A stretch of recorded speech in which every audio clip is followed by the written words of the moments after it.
take the roll? Chairman Pranzo. Present. Vice Chair Frost. Present. Commissioner Schmidt. Present.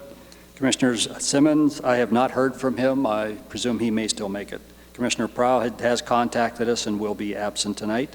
And we have Vice Mayor Anderson sitting in for Council Member Hawkins. We have a quorum. We have a commission. We have a commission. Just a moment, I get my hearing aid working. All right, I think I'm online. Would you all stand for the Pledge of Allegiance?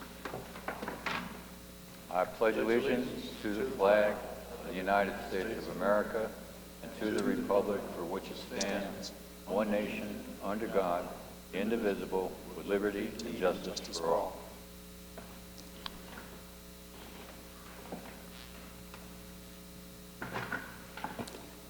Okay, new business.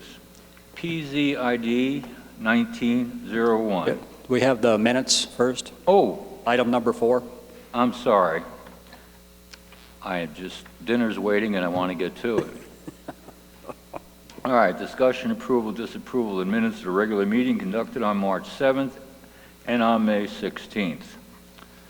I'll turn it over to the commission. Do we have any comments? I'll make a motion to entertain a motion. I have a comment, and then you can have a motion. I want to make something crystal clear. On the minutes of, what was that? May 16th.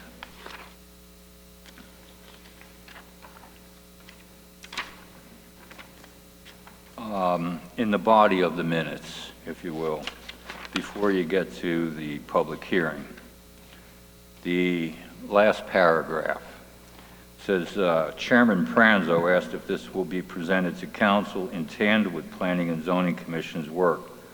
Mr. Harmon said the council will get basic information, but the commission will be doing their part separately. Chairman Pranzo reviewed the possible timeline. He asked if the commission could get a finished, non-red line packet after their review. He recommends each module come back unmarked so the commission can review a clean copy. I want to make sure you understand, I'm not recommending, I'm asking for a clean copy so that we can review and make comment prior to going to council. Easily amended. Excuse me? Easily amended. Okay. Other than that, we can have a motion. I'll make a motion that we accept the minutes of March 7th as submitted, and on the 16th with the amendment by Chairman Pranzo as amended. I will second that. So we have a motion by Commissioner Schmidt, second by Vice Chair Frost. All those in favor? Aye. All those opposed? Motion carried. Okay, now for new business. This is a request by Cindy Sills, representing the property owner, to utilize the town court infill incentive plan to approve limited deviations from development standards on property located 155 West 11th Street, Pinell County Assessor Parcel Number 244,069. The Planning and Zoning Commission may recommend approval with conditions, denial of the request. Do we have a presentation? Yes, Mr. Chairman. If you're familiar with the Core Infill Incentive District, it allows a certain amount of flexibility within our development codes without having to go through the more lengthy and more detailed variance process. That's based on state statute and the way our particular product has been written up. There's basically two properties that are impacted, and we have had confirmation from the second property that they are in agreement with everything that has been proposed and that we will be presenting tonight. So what's occurring is that there are two properties, 155 West 11th and 110 North Willow, that sit side by side. I'm going to have to, well, you can see it by the graphic on the right-hand side with the arrow. It shows the property line between those two parcels. If you notice, it cuts about 8 feet into the building on the southernmost parcel. This is fairly unusual, but we do have a lot of circumstances around Old Town Florence where property lines, sit right on buildings, might overlap here and there. This is the most onerous one that we're aware of.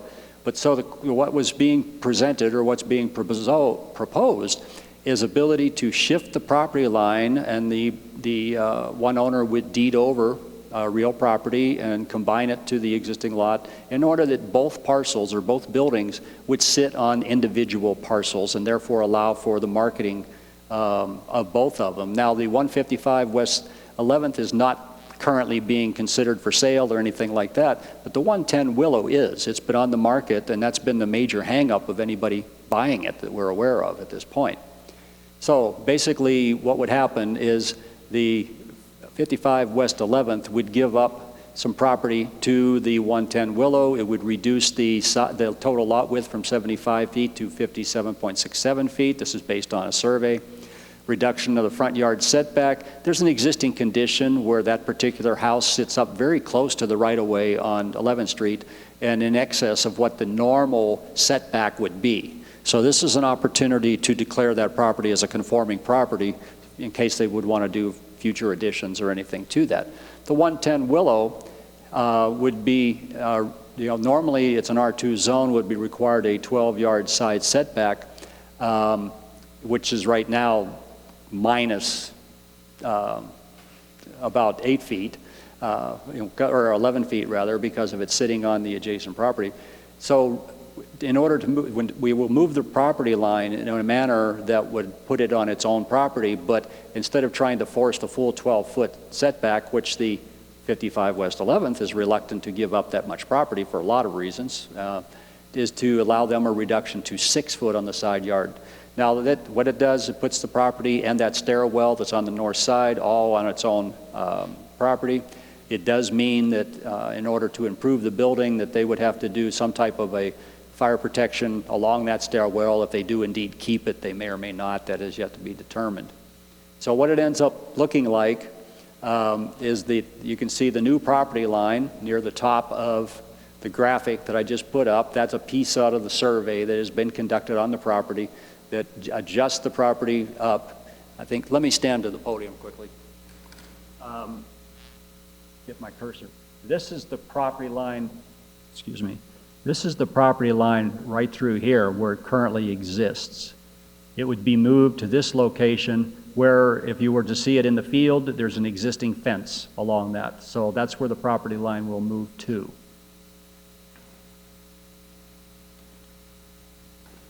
So in findings, the infill incentive plan was adopted according to state statutes. And the infill incentive also allows for remedies for undeveloped or vacant structures or inappropriate parcel configurations, which is our case here, and in an area where there's relatively lower investment activity, which is indeed the case in that general area. The parcel itself is within the district, and the circumstances applicable to the parcel support the request, and it does support the current general plan housing elements to promote maintenance of private and public properties and help property owners who do not meet existing standards, and it encourages redevelopment or revitalization in existing areas. The modifications that are being presented, staff finds that they are appropriate and will render both properties legal and marketable. So our recommendation is a motion to forward to the Mayor and Town Council a favorable recommendation, PZID 1901, subject to any conditions you might have. What will happen if you do support this when it goes to the council? It will be accompanied by a resolution that outlines all of the adjustments being made and will deem both properties as conforming for any future revitalization or redevelopment. Any questions? What is the second building, the one on the west side of the lot? This is a historic structure, by the way. There's one back that's like a cottage back in this area, and the adjustment of the lot line will indeed allow it to be conforming also. Yeah.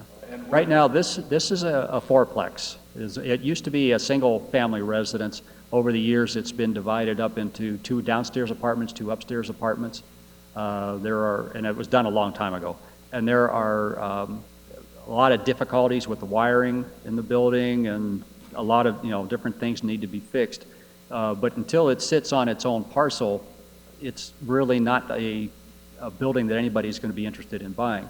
The property owner to the north has been very gracious in their support of doing this and selling off a little property in order to put it on its own lot. But they had to go out, follow up with getting some relief for themselves, since we'd be creating a non-conforming parcel. That's what this does. And I understand that the new property line will be where the existing fence between the 2 properties? Yes. They exist. Right. And we do have a representative of property owner here to address any other questions you might have, too. Mr. Chairman, if I may. Larry, you have inferred that this is not the only situation like this. It might be the most onerous that are in the town. Is there any thought to go out and just do a sweeping fix of everything all at once instead of piecemeal?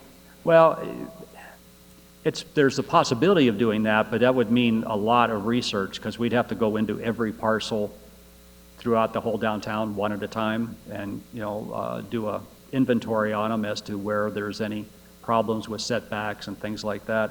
If you recall, last year we did the one for the Lions property, Right. And it was because of some of the rehab that was being done on it. Is it possible? Yes. Quite honestly, with everything else going on, it would be an insurmountable amount of staff time right now. Okay. We do, for example, have an intern working with us for the summer. If they should run out of work, we could turn them loose on that. Last year, we had an intern that we went through and did some inventory for us in the part of town that has the 4 different zoning classifications laid on top of it on the east side of Main Street, in order that we can start looking at how we can fix some of these things. But yeah, with the hundreds and hundreds of parcels in the downtown core area, that'd be a lot of staff time right now, which unfortunately I don't think we have. It's not a bad idea. No complaint about that. Is it eligible for like a CB? What was that, CDBG? Not really. No? Okay. No. Okay, thanks. Okay. Any other questions for me? Yeah, well, not necessarily for you.